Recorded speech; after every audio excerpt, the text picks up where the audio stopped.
Welcome back to the King's Country Devlog series. Over the last several weeks, the game has been playtested by quite a few people and the feedback has been invaluable.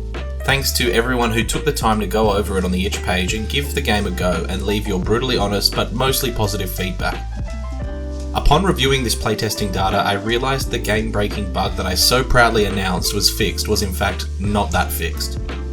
It was much more stable and less liable to break the game, but the majority of the playtesters came back with reports of the infamous black screen. However, thanks to this new data, I think I have now got it under control, at least for the moment. So let's go over some cool new things that I've added to the game. Firstly, some playtesters managed to break the game very easily by spamming trees, and they just put hundreds of them all over the map and managed to gain enough resources to completely dominate the enemy. This is obviously not ideal, so I implemented a cap to the number of trees you can place.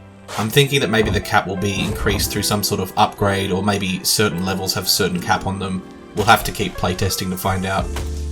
The next thing I did was add the fourth and final tool to the player's arsenal, the Stormer tool. When the player has enough resources, they can invoke the wrath of the lightning gods and summon a brutal storm that will strike down enemies randomly over the course of a minute.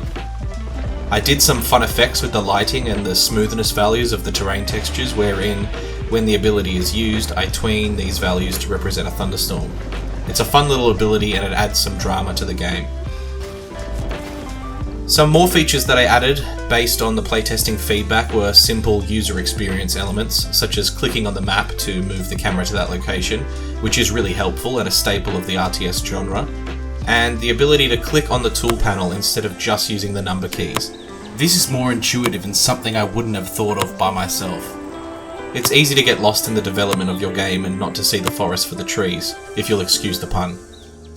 I also added tooltips to the resource panel to help players understand their function without pausing the game and reading a boring tutorial menu, and a warning if either your trees or wildlife are under attack.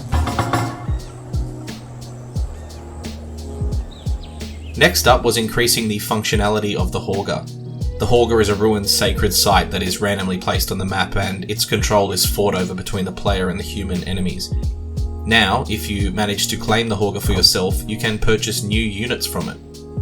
The two new units I have implemented are the Skessa, which is a fast-moving female troll with high damage output but low health, like a glass cannon, cavalry unit. These units are useful for closing large distances quickly and collecting pickups across the map. They're particularly deadly in groups. The other unit is the Huldra. These are fairy-like forest spirits that can also move quickly, but have no attack capabilities. Instead, their main function is that they can transform into watchtowers. The player needs to send them to the location they want defending, and press the T button, where they will start shooting any enemies that come into their radius.